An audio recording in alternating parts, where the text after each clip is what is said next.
step away from the vehicle now. I know you didn't buy this car." The words cut through the Saturday afternoon air like a blade. Officer Marcus Hale's hand rested on his holster as he stared down at the man beside the pristine 1967 Mustang. Jamal Thompson, dressed in jeans and a simple jacket, slowly raised his hands. Around them, tourists stopped. Phones emerged. A circle formed. "Place your hands on the hood," Hale barked, his voice carrying across the Arlington Memorial Park parking lot.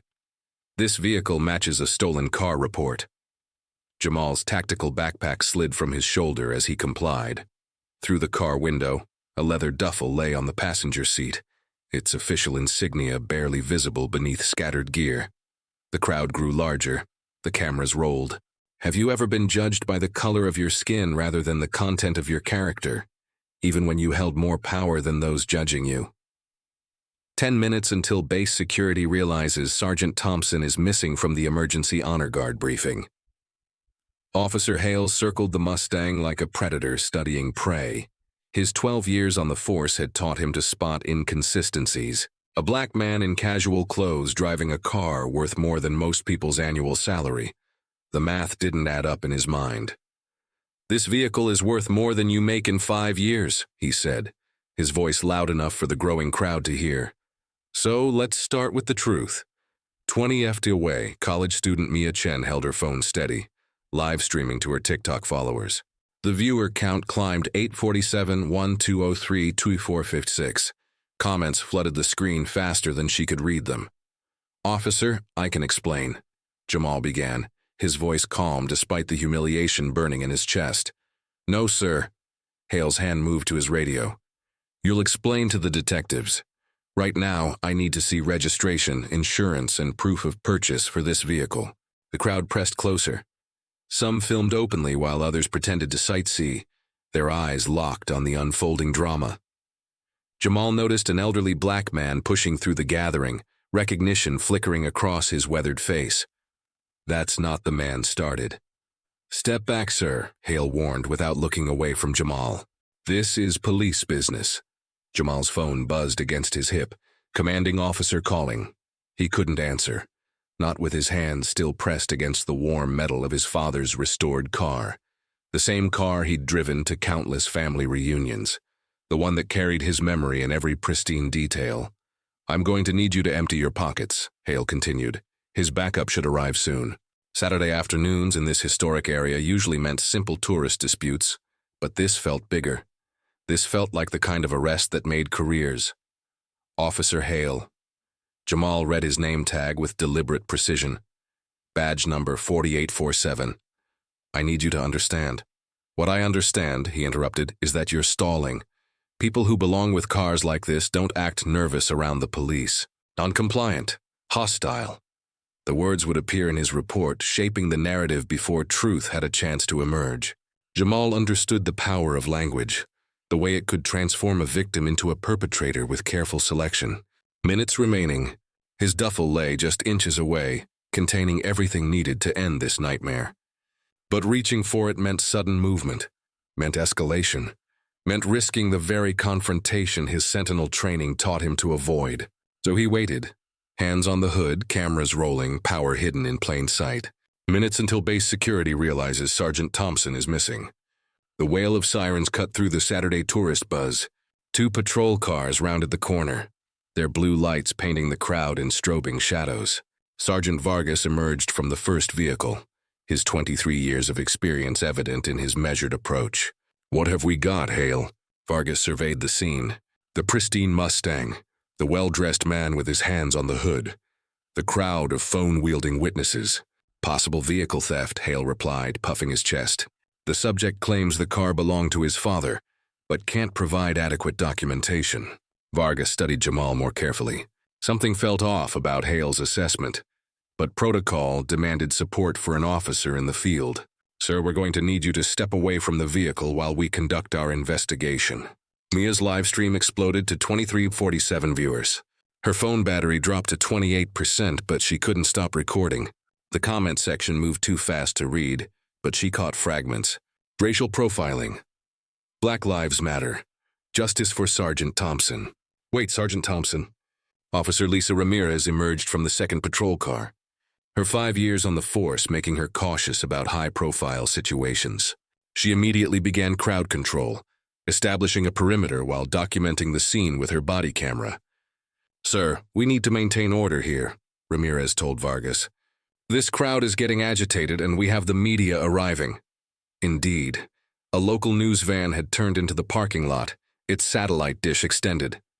Reporter Sarah Kim emerged, her camera operator close behind, drawn by the social media buzz already trending across multiple platforms. In the crowd, the elderly man, Mr. Elias Grant, pulled out his own phone. His arthritic fingers moved slowly across the screen, searching for the Arlington directory. He knew that face, knew those calm, disciplined eyes. 40 years of military service had taught him to recognize honor, even when it wore casual clothes. "Officers," Jamal said, his voice carrying the authority he used in formations daily. "I understand your concerns, but I need to make a phone call. This is creating a significant misunderstanding." "No phone calls until we complete our investigation," Hale snapped. "Turn around and place your hands behind your back." The crowd stirred. Someone shouted, "He's not resisting." Another voice called out, "This is harassment." A teenager with purple hair live-streamed from another angle, adding to the digital documentation of the encounter. Vargas raised his hand for quiet. His radio crackled with dispatch updates. Domestic disturbance on Memorial Drive. Possible break-in at the visitor center. Saturday afternoons were busy, and this situation was consuming too many resources. "Look," Vargas said, his tone more reasonable than Hale's. "If you can provide registration and insurance, we can clear this up quickly." Jamal's phone buzzed again. "Commanding officer calling for the 4th time. 5 minutes remaining?" "The documents are in my gear bag," he said carefully. "In the back seat." Hale moved toward the car. "I'll retrieve them for evidence." "That bag contains confidential military documents," Jamal said sharply. "You cannot, sir. If you have nothing to hide, you shouldn't object to a search." The legal implications hit Jamal like a physical blow. Classified materials, sealed orders, military confidentiality agreements. His gear bag contained documents that could compromise ongoing operations, violate protocols, and potentially endanger national security. "Officer, I'm invoking my 4th Amendment rights. You cannot search my vehicle or personal effects without a warrant or probable cause." Hale's smile was cold. "Probable cause? How about suspected vehicle theft?" Park Security Supervisor Antonio Reyes approached the scene, his 10 years of site security experience telling him this situation was beyond his pay grade. "Officers, park management are concerned about the disruption to visitors." "How long will this take?" "As long as necessary," Hale replied curtly. "We're conducting a criminal investigation," Ramirez whispered to Vargas. "Sarge, the live streams are going viral. We've got over 40,000 people watching this online." Vargas felt the weight of scrutiny. Modern policing meant every action faced immediate public judgment.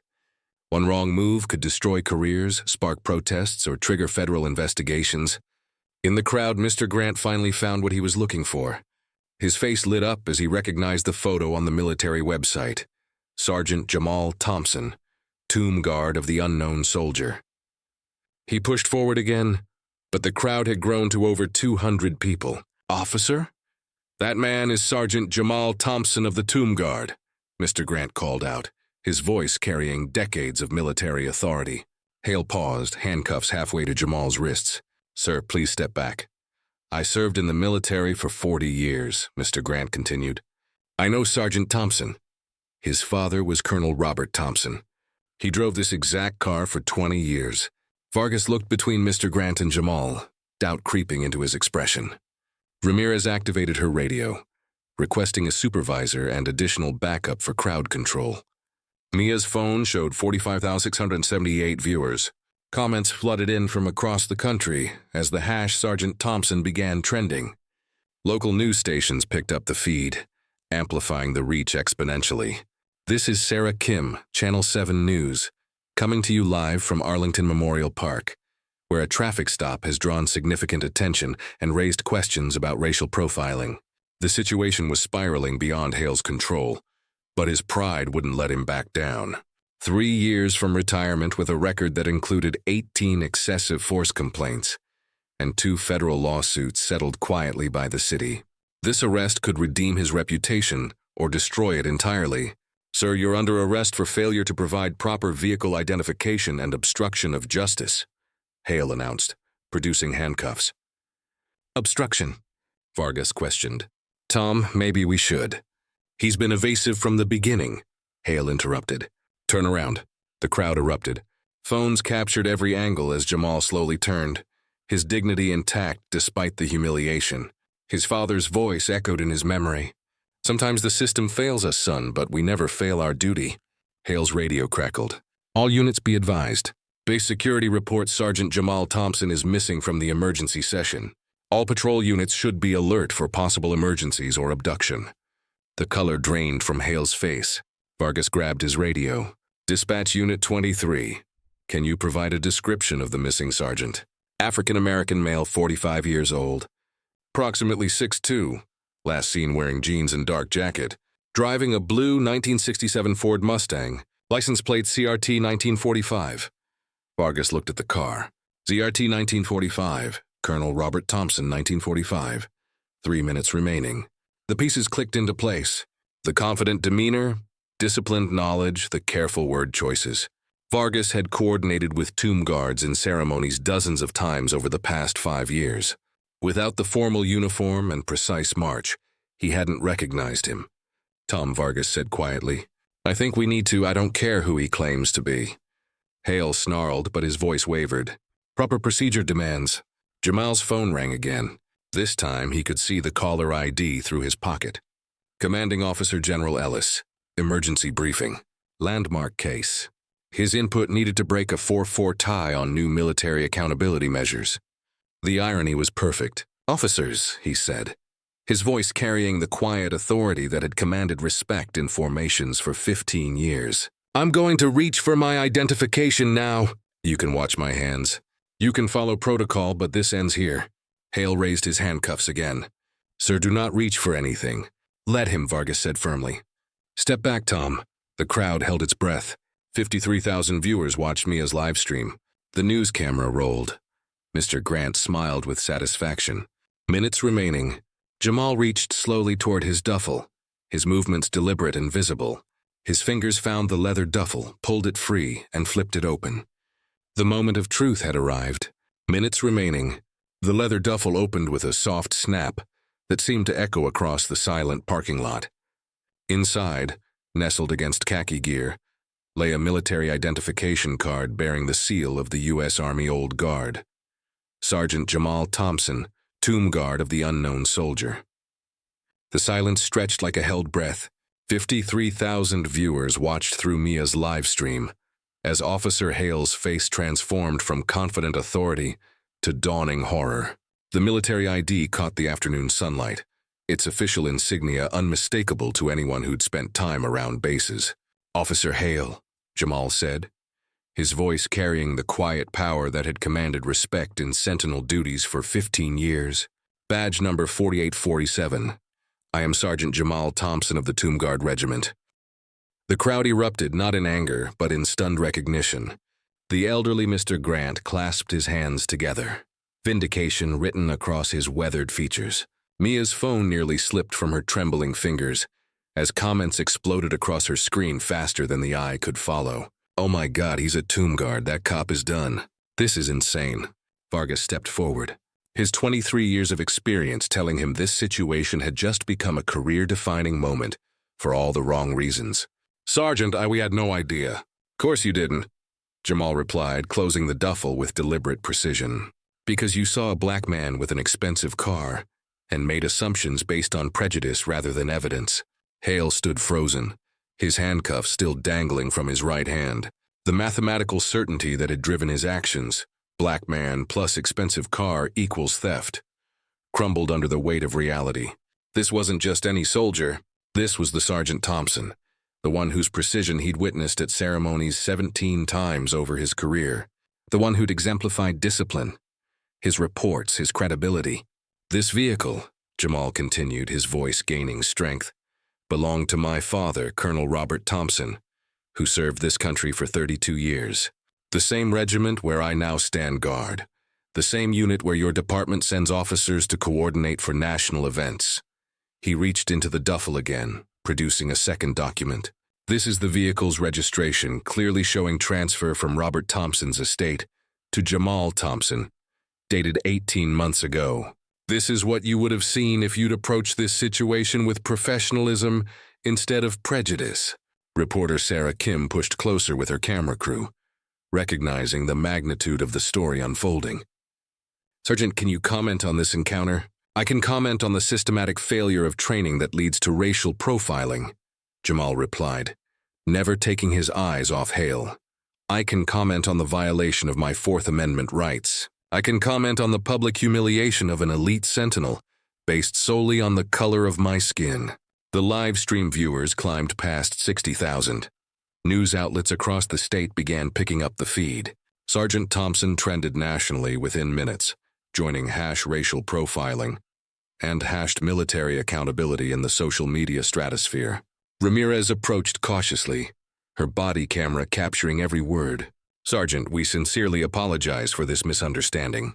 This wasn't a misunderstanding, Officer Ramirez, Jamal interrupted. A misunderstanding is when you get directions wrong. This was profiling. This was prejudice. This was the systematic assumption that a black man couldn't legitimately own something of value. Hale finally found his voice, though it emerged as barely more than a whisper. Sergeant Thompson, I was following protocol. Protocol? Jamal's eyebrows rose with the same expression he used when drilling dubious recruits. Your protocol includes assuming vehicle theft based on racial demographics? Your protocol includes refusing to allow someone to provide identification. Your protocol includes threatening arrest for exercising constitutional rights. He pulled out his phone showing the 17 missed calls from General Ellis. While you've been conducting this investigation, I've missed inputs on landmark cases. The emergency honor guard briefing I was required to attend has proceeded without the key voice on military accountability measures. Measures designed to prevent exactly this type of encounter. The irony hung in the air like smoke from a fire. Hale's actions had directly impacted protocols designed to reform security behavior. The officer who profiled a sentinel had influenced military decisions about profiling. Sir Sergeant Vargas struggled with the transition from suspect to authority figure. What can we do to what you can do?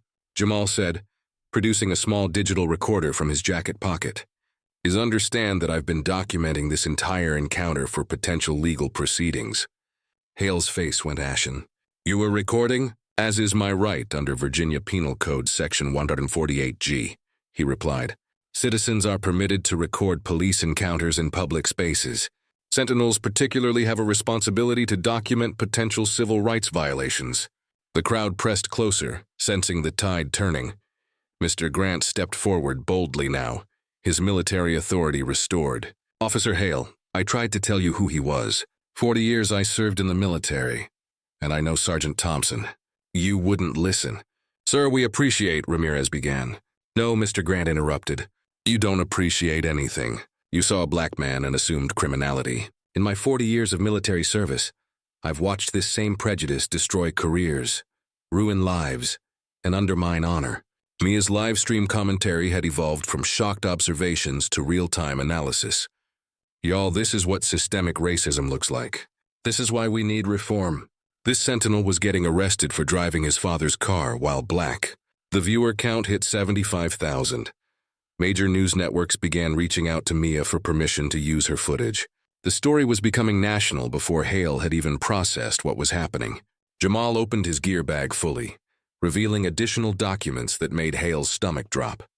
Military briefs on misconduct cases, civil rights violation precedents, constitutional interpretations. This wasn't just any sentinel.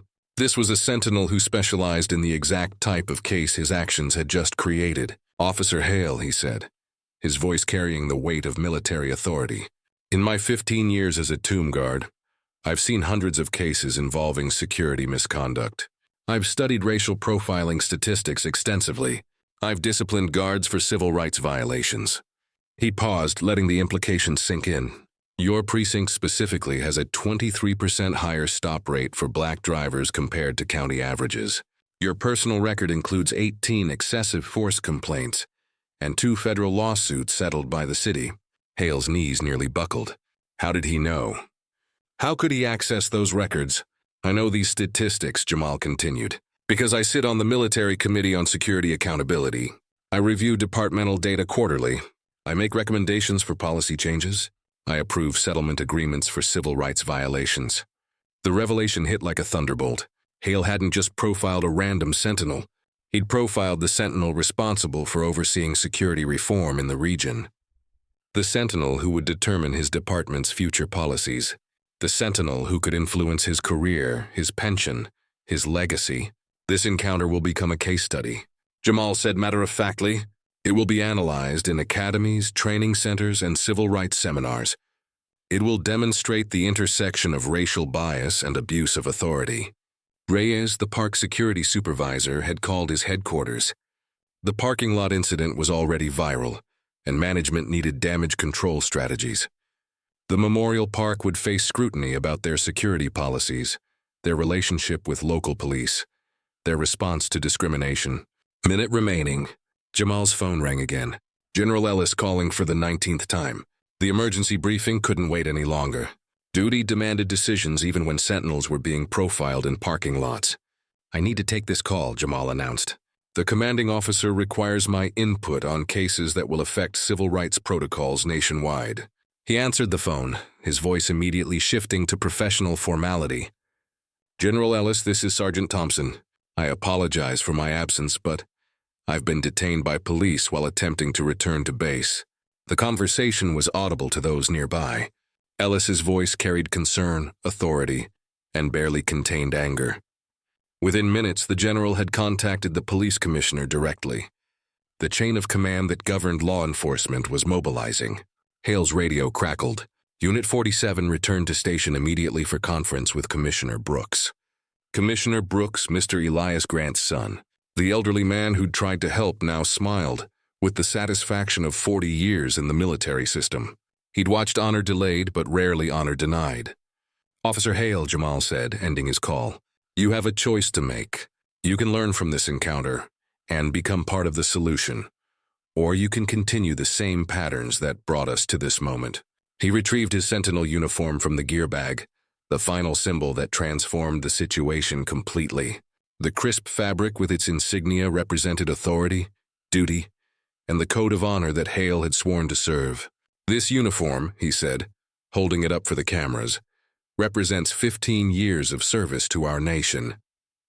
It represents every watch I've stood, every ceremony I've led, every principle I've protected. The crowd fell silent. Even the live stream comments paused as viewers absorbed the symbolic power of the moment. When you profiled me today, you didn't just profile Jamal Thompson. You profiled the honor system itself. You profiled the principles we've all sworn to defend. Hale's career flashed before his eyes. 3 years to retirement, pension benefits, healthcare coverage. Everything that had motivated his service now hung in the balance because of 30 minutes of prejudice. But Jamal wasn't finished. There was one more revelation, one final piece of the puzzle that would complete the story and change everything. Officer Hale, he said, his voice carrying the quiet power that made formations fall silent.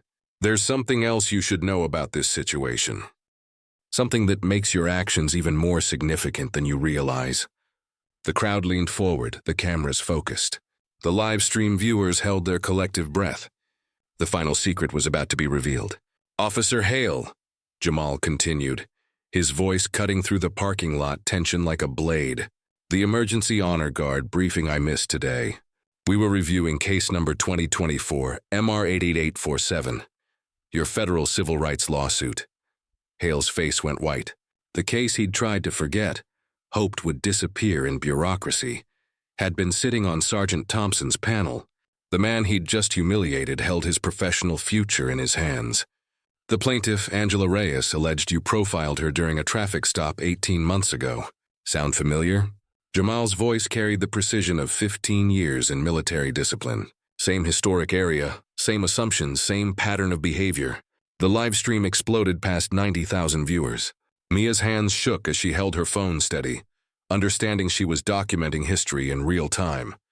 The comment section became a blur of outrage, support, and disbelief. Vargas stepped forward, his 23 years of experience telling him this situation required immediate damage control. "Sergeant," Officer Hale was following department protocol. Protocol? Jamal opened his gear bag again, producing a thick document bound in blue covers. Virginia Penal Code Section 135 prohibits discrimination by law enforcement based on race, color, or national origin. Your protocol violates state law. He flipped through pages with the efficiency of someone who'd memorized codes of conduct. Furthermore, under 42 U.S.C. Section 1983, Officer Hale's actions constitute a federal civil rights violation. The financial liability alone could exceed $2.3 million based on recent settlement precedents in the Fourth Circuit. Ramirez activated her radio, requesting immediate supervisory presence. This had evolved beyond a simple misunderstanding into a potential federal case with massive financial implications for the department. Sergeant Vargas said carefully. "What would it take to resolve this situation?" Jamal smiled, the same expression he used when addressing poorly executed drills. "Sergeant Vargas, you're asking an elite sentinel to negotiate his own civil rights violation. That's not how the system works." The crowd pressed closer. Mr. Grant stepped forward, his military authority fully restored. "Sergeant Thompson, in my 40 years of service, I've never seen such blatant disregard for basic human dignity." "Mr. Grant is correct," Jamal replied. "But this isn't about dignity alone. This is about systematic failure that requires systematic solutions." He turned to address the cameras directly, understanding that his words would reach millions beyond the parking lot crowd. "Officer Hale represents a pattern of behavior that undermines public trust in law enforcement. According to Department of Justice statistics, black drivers are 31% more likely to be stopped and 44% more likely to be searched despite being 26% less likely to possess contraband." Hale found his voice, though it emerged weakened by the weight of evidence against him. "Sergeant Thompson, I made an error in judgment." "An error?" Jamal's eyebrows rose with disciplined skepticism. "Officer, you threatened to arrest me for exercising my Fourth Amendment rights. You assumed criminal activity based solely on racial demographics. You ignored witness testimony from Mr. Grant. You refused to allow me to provide identification. These aren't errors. They're constitutional violations." The park security supervisor, Reyes, approached with his headquarters attorney on speakerphone. The Memorial Park faced potential liability for hosting discriminatory police actions on their property. Insurance companies were already being contacted. "Sergeant," the attorney's voice crackled through the phone, "Arlington Memorial Park deeply regrets this incident and wants to cooperate fully with any investigation." "Cooperation requires action, not apologies," Jamal replied. "This park's security policies allowed racial profiling to occur on public property. Your liability extends beyond this incident to every discriminatory action your security staff witnessed and failed to prevent." He produced another document, a brief on-premises liability for civil rights violations. Under Virginia Civil Code Section 51.7, entities can be held liable for discriminatory acts occurring on their property when they failed to take corrective action. The headquarters attorney went silent. Memorial sites across the state would need to review their security protocols, train their staff, and implement anti-discrimination policies to avoid similar liability. Commissioner Brooks arrived with sirens blaring. Mr. Elias Grant's son, carrying 30 years of law enforcement leadership and a reputation for accountability. His first sight was his father standing vindicated in the crowd while his officers faced a career-ending scandal. "Sergeant Thompson," Commissioner Brooks approached with the respect due to military authority, "I apologize for this unconscionable violation of your rights and dignity." "Commissioner, your apology is noted, but accountability requires more than words," Jamal replied.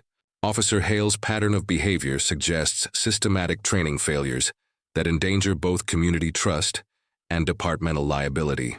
He opened to a specific page in his brief. "Your department's insurance carrier, Municipal Risk Management, has paid $847,000 in racial profiling settlements over the past 3 years.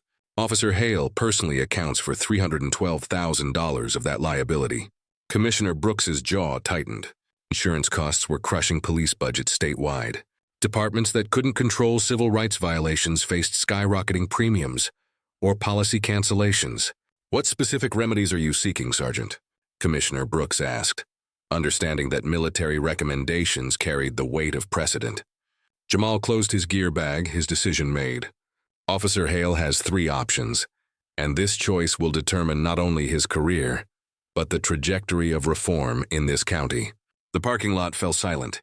96,000 viewers watched the live stream as an elite sentinel delivered what amounted to an ultimatum to law enforcement. Option 1.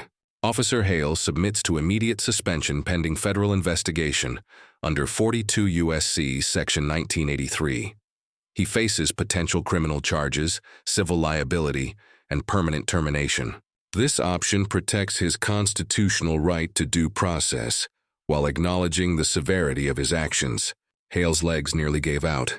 Criminal charges meant prison time, loss of pension, destruction of his family's financial security. Option 2. Officer Hale accepts voluntary demotion, completes 200 hours of bias training, and serves as a case study for academy reforms. He testifies before the state legislature about the dangers of racial profiling and becomes an advocate for change. This option allows redemption through education and service. The crowd murmured. Second chances were rare in cases of civil rights violations, but transformation through accountability offered hope for systematic change. Option 3. Officer Hale retires immediately with full benefits, acknowledging that his mindset represents outdated policing that has no place in modern law enforcement. He avoids criminal prosecution, but forfeits any future role in law enforcement or security services. Commissioner Brooks understood the political implications. Option 3 protected the department from federal investigation while removing a problematic officer. Option 2 provided educational value, but risked public criticism. Option 1 guaranteed negative publicity, but demonstrated accountability. Officer Hale, Jamal said, his voice carrying the authority that had decided thousands of drills. You have 60 seconds to choose.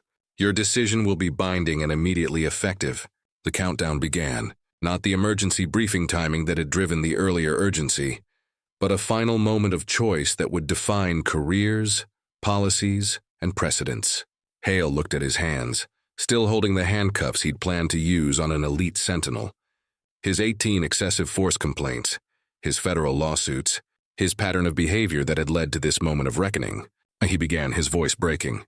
Vargas placed a hand on Hale's shoulder. Tom, think about your family. Think about your future.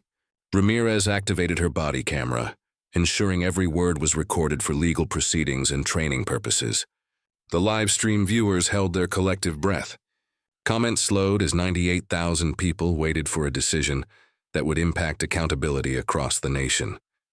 Mr. Grant smiled with the satisfaction of 4 decades in the system.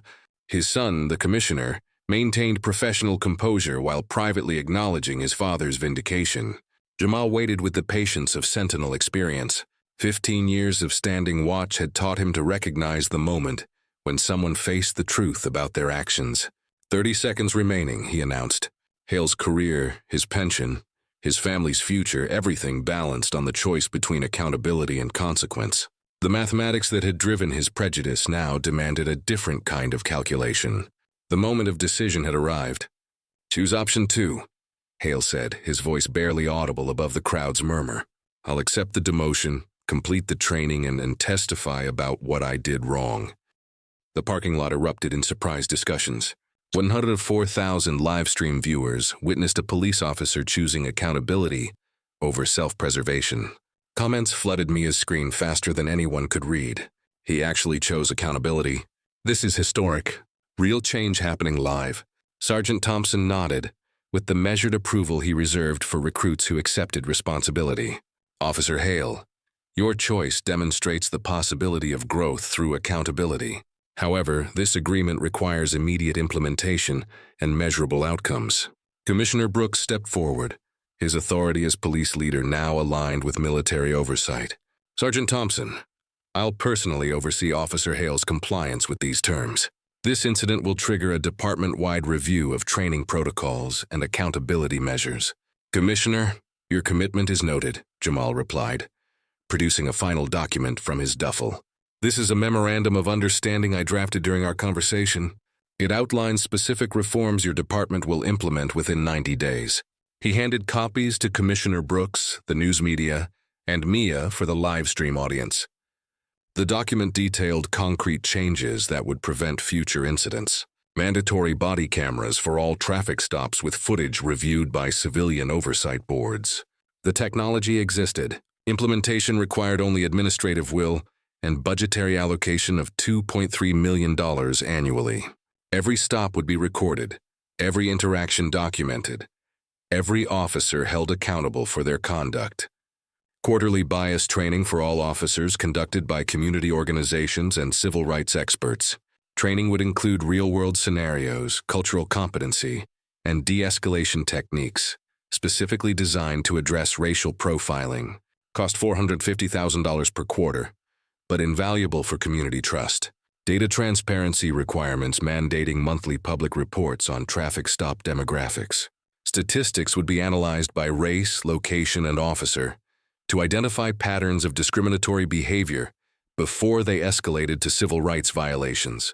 The public would have access to real numbers, real accountability. Community Oversight Board with subpoena power to investigate misconduct complaints. Civilian review would include community members, legal experts, and civil rights advocates, with authority to compel testimony and evidence.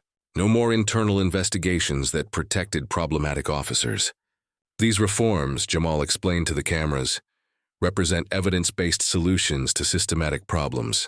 They're not punitive measures against law enforcement. They're professional standards that protect both community rights and officer careers. Ramirez, who had documented the entire encounter through her body camera, stepped forward. Sergeant, speaking as a younger officer, I support these changes. None of us joined law enforcement to violate people's rights. We need better training and clearer guidelines. Her statement resonated through the crowd and across the live stream. A police officer publicly supporting reform demonstrated the possibility of change from within the system. The viewer count climbed past 135,000 as news networks amplified the story. Park Supervisor Reyes approached with his headquarters attorney still on speakerphone. Sergeant Thompson, Arlington Memorial Park commits to implementing similar oversight measures for our security protocols. We'll establish bias reporting systems and mandatory training for all staff within 60 days. The private sector accountability surprised many observers. Entities rarely volunteered for additional regulation, but the legal liability and public relations risks made compliance preferable to resistance. Corporate America was watching, learning, adapting. Mr. Grant stepped forward, his 40 years of service lending weight to his words. Sergeant Thompson, I want to thank you for handling this situation with the dignity and wisdom your father would have admired. Colonel Robert Thompson would be proud. The mention of his father brought visible emotion to Jamal's composed demeanor. Mr. Grant, my father taught me that honor delayed is honor denied, but honor achieved through education is honor that endures. This parking lot will become a classroom for change. Vargas gathered Hale's equipment, badge, radio, service weapon, symbols of authority that would be returned only after completion of the agreed terms. The demotion was immediate and visible, demonstrating consequences for constitutional violations. Officer Hale, Jamal said, his military authority now tempered with compassion. Your choice today begins a difficult journey. Bias training isn't punishment. It's education about unconscious prejudices we all carry. Your testimony before the legislature will help other officers avoid similar mistakes. Hale nodded, understanding that his career's lowest moment could become its most meaningful contribution. Sergeant Thompson, I'm sorry. I was wrong about everything. About you. About the assumptions I made. About what policing should be. Apologies matter, but actions matter more, he replied. Your testimony will reach thousands of officers in training. Your story will become part of police academy curricula nationwide. That's how individual accountability creates systemic change. The live stream reached 142,000 viewers as news networks began broadcasting the resolution. Sergeant Thompson trended alongside police reform and accountability matters across all social media platforms. The stories that emerged from this encounter would inspire touching stories of transformation. Commissioner Brooks retired 2 years later, his legacy defined not by the officers who failed under his command, but by the reforms implemented to prevent future failures. His father's vindication became his own redemption, proving that accountability could strengthen, rather than weaken, law enforcement.